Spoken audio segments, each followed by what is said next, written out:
Dear students, आज हम biotechnology and plant utilisation के 5th यूनिट का एक बहुत ही इम्पोर्टेंट पार्ट डिस्कस करेंगे, जो कि कई वरीयस एग्ज़ाम्स में पूछा जाता है।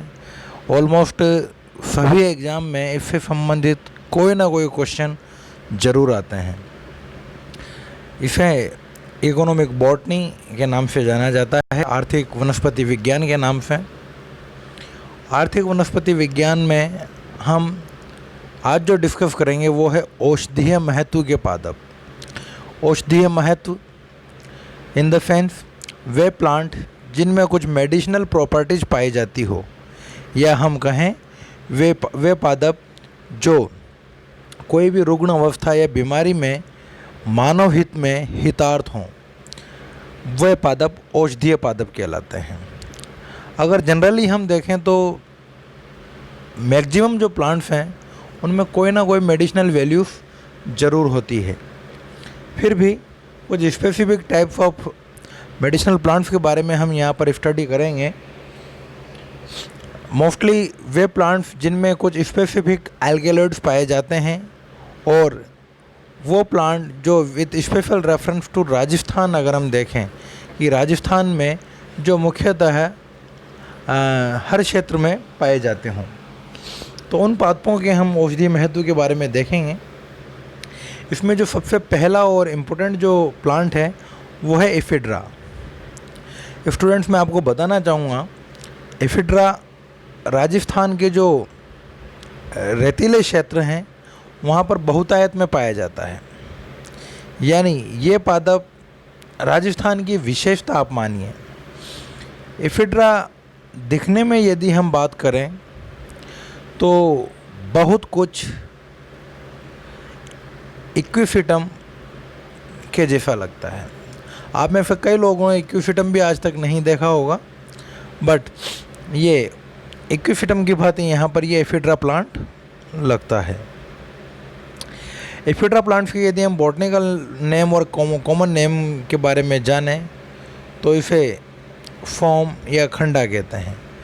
बट बेटा, मैं आपको कुछ बातें बताना चाहूँगा।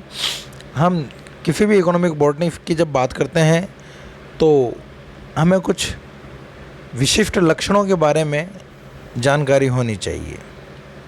उस जानकारी को यदि हम देखें तो first of all botanical name,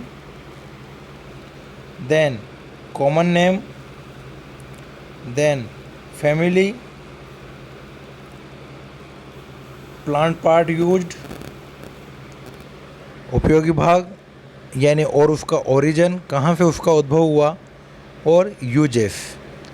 ये सभी चीज़ें जो हैं बहुत ही इम्पोर्टेंट हैं, जिनके बारे में हमें ज्ञात होना चाहिए।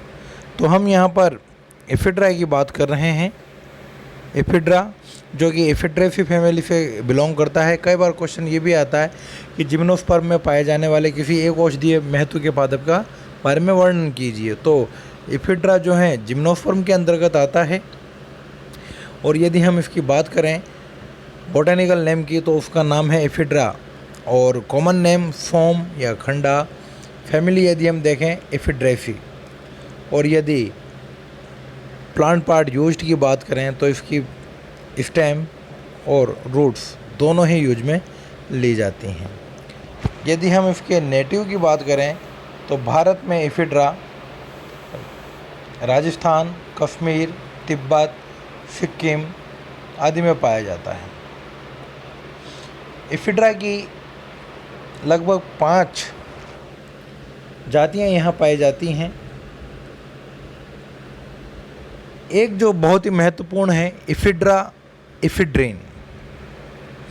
एफिड्रा से जो औषधि पाई जाती है उसे एफिड्रीन कहा जाता है। कई बार ये क्वेश्चन जो है कई एग्ज़ामों में पूछा गया है।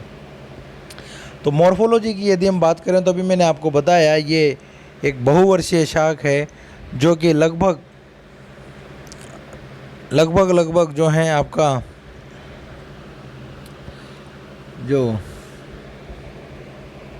एफिड्रा बहुत ही कॉमनली पाया जाता है राजस्थान के क्षेत्रों में।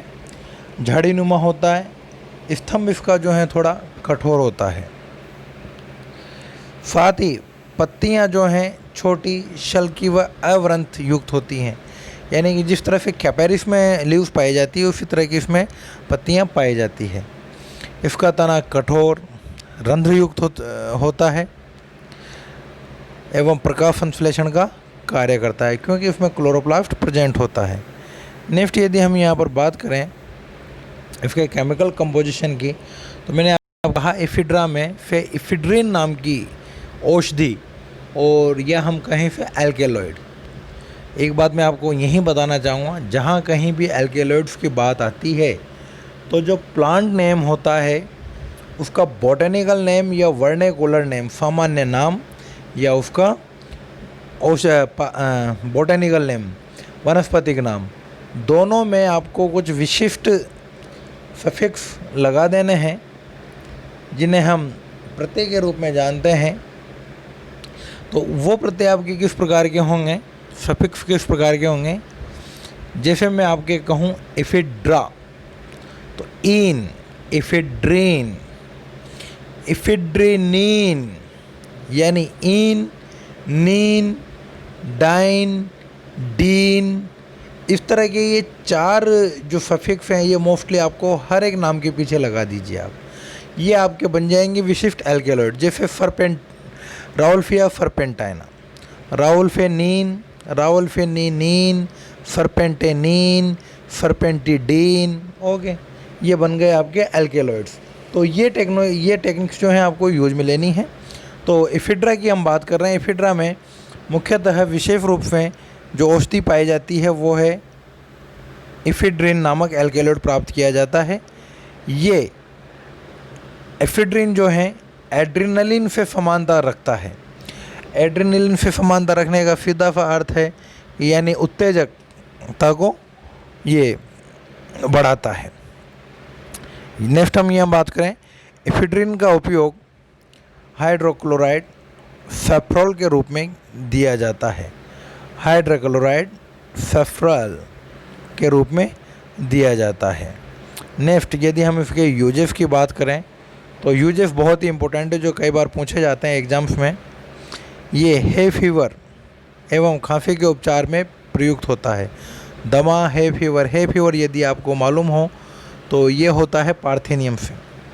तो दमा एंटी एलर्जिक जो है फीवर है खांसी के उपचार में प्रयुक्त होता है, यानी एंटी एलर्जिक। तो एलर्जी के उपचार में इसका उपयोग किया जाता है। जड़ व स्तंभ, मैंने जो आपको बताया था कि इसका जड़ व स्तंभ दोनों भाग यूज में लिए जाते हैं। इसका उपयोग जड़ व स्तंभ का काढ़ा गठिया के उपचार में उपयोगी होता है। साथ ही यदि हम देखें जो इसका एक इम्पोर्टेंट भाग है जैफराल, तो जैफराल का उपयोग साइनस ब्रोंकियल कफ में किया जाता है और टिंचर से हार्ट डिजीज के उपचार किया जाता है। एवं जो कि मैंने अभी आपको बताया कि ये एड्रेनलिन से समानता दर्शाता है इफिड्रिन, तो सीधा सा अर्थ है कि ये उत्तेजक दवाओं के रूप में भी इसका उपयोग किया जाता है। नेक्स्ट जो हम ले रहे हैं मेडिसिनल प्लांट वो है एलोवेरा। एलोवेरा के बारे में वैसे तो हम सब जानते हैं, किसी को कुछ ज़्यादा बताने की ज़रूरत नहीं है। बाबा रामदेव जी ने इसका खूब प्रचार किया है और aloe vera juice, aloe vera pulp etcetera बहुत सारे इसके यूजेस हैं। तो एलोवेरा के काफ़ी नाम हैं। बॉटनिकल नेम जो इसका है वो एलोवेरा ही है। अगर इसके कॉमन नेम की बात करें तो ग्वारपाठा, घृत कुमारी या ग्रह कन्या, इन नामों से भी इसे जाना जाता है। मोस्टली यदि हम इसकी बात करें तो ये फैमिली किस फैमिली से बिलोंग करता है, लिलिएसी। कुछ लेक्चर्स पहले मैंने आपको बताया था it is a succulent plant. Succulent in the sense सरस पादप। सरस पादप वे पादप हैं जो जल का संचय करते हैं, तो इनकी पत्तियों में काफ़ी मात्रा में जल पाया जाता है। यदि हम इसके प्लांट पार्ट यूज्ड की बात करें तो आपको मालूम होगा, सभी ने देखा है एलोवेरा, तो इसकी जो पादप है उस पादप में तना बहुत ही अविकसित प्रकार का पाया जाता है, यानी अल्प पाया जाता है, बहुत ही छोटा, जो आपको दिखाई भी नहीं देगा। जड़ें इसकी इतनी कोई उपयोगी नहीं होती, तो इसका जो मोस्टली उपयोगी पादप भाग है वो है लीव्स और उसमें स्थित पल्प। ओरिजिन की यदि हम बात करें तो इसका ओरिजिन कहाँ, वेस्ट इंडीज से है। इसका ओरिजिन वेस्ट इंडीज से माना जाता है। अब हम इसके कुछ किस प्रकार का पादप है, डिस्ट्रीब्यूशन आदि को देख लेते हैं। तो जब हमने कहा कि वेस्ट इंडीज है तो मोस्टली ये साउथ अफ्रीका, वेस्ट इंडीज और इंडिया एवं पाकिस्तान के लगभग सभी एरिया में ये पाया जाता है। इन इंडिया, भारत की यदि हम बात करें तो ये मोस्टली राजस्थान, एमपी, यूपी, पश्चिमी हिमाचल, भारत के दक्षिणी भूभाग क्षेत्र में पाया जाता है। जब यहाँ पर डिस्ट्रीब्यूशन की बात कर रही है तो स्टूडेंट्स, मैं आपको बताना चाहूँगा, आपको ज़्यादा परेशान होने की कतई आवश्यकता नहीं है। आप किसी भी डिस्ट्रिक्ट का नाम, किसी भी स्टेट का नाम लिख दीजिए, इससे कोई फ़र्क नहीं पड़ने वाला है, बस आपको लिखना होता है ना। नेक्स्ट हम बात करते हैं मॉर्फोलॉजी की। तो मॉर्फोलॉजी के बारे में मैंने अभी आपको बता दिया, it is a xerophytic and succulent plant. इसकी पत्तियाँ माफल होती है, इसमें तरल भरा होता है, तना भूमिगत होता है या बहुत छोटा होता है, ये मैं आपको बता चुका हूँ। यदि हम इसकी बात करें तो देखिएगा इसके एल्केलॉइड्स एक बार वापस से देखना। मैंने कहा एलोवेरा, तो देखिए आप, एलोमिडीन, एलोइन, बारबेलिन, तो ये इसके एल्केलॉइड्स हैं जो इसमें पाए जाते हैं। नेक्स्ट, यदि हम इसके इम्पोर्टेंस की बात करें, तो हम सभी लोग लगभग इसका कहीं ना कहीं उपयोग करते हैं।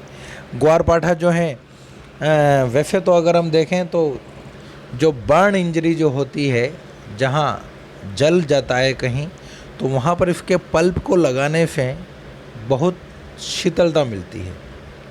साथ ही गर्मी के समय भी इसका एलो जूस पिया जाता है जो कि शीतलता प्रदान करने का कार्य करता है।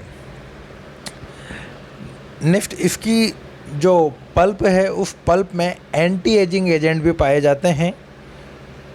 वो एंटी एजिंग एजेंट आप देखोगे कि आजकल मार्केट में जितने भी क्रीम या ब्यूटी प्रोडक्ट्स आते हैं उनमें आप एलोवेरा का हर जगह यूज देखोगे। इवन जो साबुन वगैरह है उसमें भी aloe vera. It means it is totally good for skin. ये त्वचा के लिए सबसे असरदार साबित होता है, यानी त्वचा में चमक लाने का ये कार्य करता है। साथ ही त्वचा में चमक आएगी तो एंटी एजिंग के रूप में भी ये कार्य कर रहा है। तो इसके इम्पोर्टेंस को यदि हम देखते हैं तो वो इम्पोर्टेंस किस रूप में आपको नज़र आएंगे, देखिएगा। Anti ageing, skin glow, skin disease के उपचार में, कॉस्मेटिक्स में, लीव्स का उपयोग मस्सा व बवासीर के इलाज में भी किया जाता है। यह मलाशय विदर, कब्ज, खांसी एवं नेत्र पीड़ा में भी उपयोगी होता है। साथ ही साथ महिलाओं की जो समस्या होती है मेंस्ट्रुअल साइकिल, तो ये मेंस्ट्रुअल साइकिल की अनियमितताओं को भी दूर करता है। अगर इसका रेगुलर उपयोग किया जाए तो ये मेंस्ट्रुअल साइकिल की अनियमितताओं को भी दूर करता है। ओके स्टूडेंट्स, होपफुली ये वीडियो आपको 2 मैंने मेडिसिनल प्लांट्स बताएं। अगले लेक्चर में कुछ और मेडिसिनल प्लांट्स के बारे में हम अध्ययन करेंगे। ओके, तो जुड़े रहिए। Thank you.